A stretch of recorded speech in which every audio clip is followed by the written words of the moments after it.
Finally, I'm so excited to eat this dish. I've been working for hours on this. Ooh, yeah, look at this. This is so good. Here's my quick little trick on fresh pasta. Fresh pasta doesn't have to be hard to make. Using this little whiz is gonna help me make it so much faster. So the formula for this pasta is 100 grams of 00 flour. 00 flour is just a really fine flour, but of course you can just use normal flour if you have it. Also, all we need is 1 whole egg for 100 grams of flour.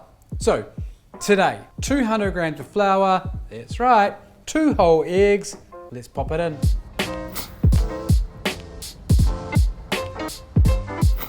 We're gonna go into the Thermomix or any blender if you've got one. 2 whole eggs. Try not to get the shell in. So, flat surface, bam. Another one. Normally you use a tablespoon of olive oil, but we've got this tomato oil. So I think that might just add a bit of a nice flavor, also a bit of color. So just watch the other video attached and you'll see it all come together in one. 1 tablespoon for the pasta. Lid on. Thermomix set for 2 minutes on the dough function. Pop it down. So we're gonna use some flour. Oh, not too much. Just dust it over there. And then we're going to just work it through. So we don't want to use too much flour. And now of course this is already kneaded, so it just needs a tiny little bit of work. And trust me, this is so soft. And can you see the color as well? A lot of that color, it comes from the egg yolks, as well as I think maybe a bit of that oil too. Now, best thing about it is this. I'm gonna put in some Glad wrap, pop it like this. And the best thing is this. Already got one made. This has been resting for 15 minutes. It's got a little bit sticky. Roll it in a bit of the flour. Ah, yeah, that's nice. So of course you can do this all by hand from scratch. Great way to get the kids involved, but we're doing quite a lot of stuff here, so any little tool to help, better. So we're just gonna put some flour onto the roller so it doesn't stick. We're gonna get the pasta and then probably cut it in half and do it in 2 parts. So I like to flatten it out just a little bit, and we want to put it on the widest setting. We're going to fold that in half and then run it the opposite way. Ooh, yes, nice. Pop it through one more time. Right, number 2, number 3. Now the question is, how do we know when it's done? We kind of want to be able to see our hand through there. Probably not quite yet. We're going to push it one more. Number 7, see how it goes. It looks good, eh? Flour the pasta. So this has been resting for maybe about 10 minutes now. A friend of mine taught me a little trick. Once it's rested, roll it back through at like the finest setting of say 6 or 7 on this machine, and it will just make the edges crisp up a little bit and stop it from shrinking so much. So I'm gonna do that now. So this cut I'm going to use today is a tagliatelle, which I really quite enjoy in this dish. So it's beautiful, soft, silky. You can hang it if you choose to. Some people I've seen, friends of mine, get a coat hanger and hang it over top, which is quite cool. But this for now is all we need to do.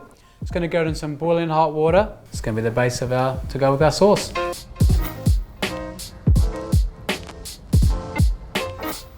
Today's really exciting.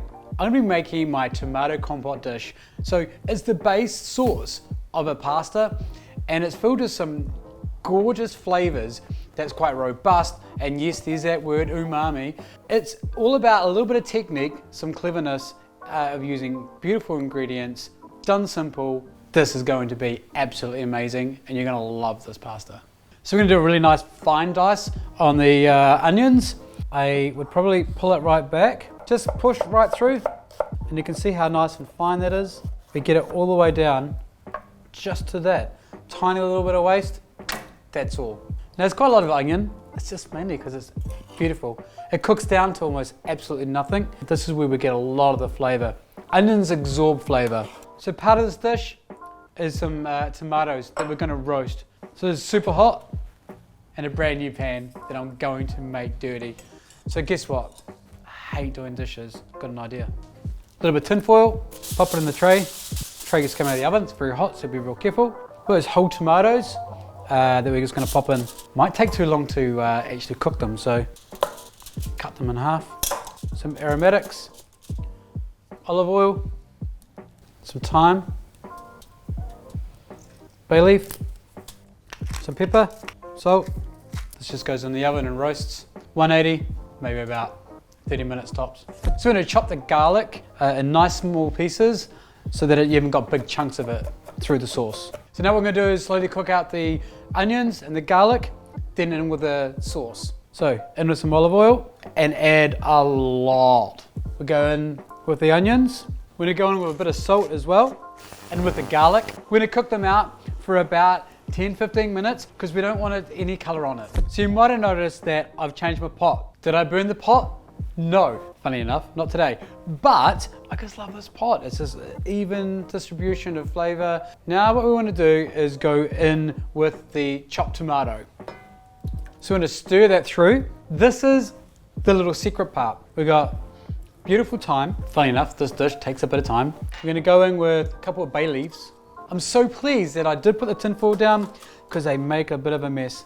But we're going to pop in the tomatoes that we've roasted. We're just going to smash them up a little bit. The flavor out of these guys is going to be absolutely amazing. This here is the secret of my pasta. Seaweed, just dry seaweed. You can use 𝐾𝐭, you can use nori, any of those things. I'm just going to fold it through, and it just imparts a beautiful depth of flavor that hopefully later on you'll taste it. There's a word I'm going to bring out again that's thrown around every 5 minutes, is umami. We're going to go on with a bit more olive oil. The trick here is we're going to like shallow fry it. This will like really concentrate the flavors and give it that extra boost that we want. So on MasterChef, the word umami was probably used 27 times a day. You probably saw it 5 times on the show, but really probably 27 times a day. This dish is no way near as good without chili. I love chili, not too hot chili, but I love it. Sprinkle, winkle, winkle. So we're just gonna cook this out for another maybe 5 minutes, and then we're gonna deep fry it a bit more. Tomatoes have been cooking out, simmering away. We boil it to the high heat to almost like deep fry it a little bit to get those extra flavors in there. We're gonna see what it's gonna taste like. Really good. I can taste the flavors of that seaweed there.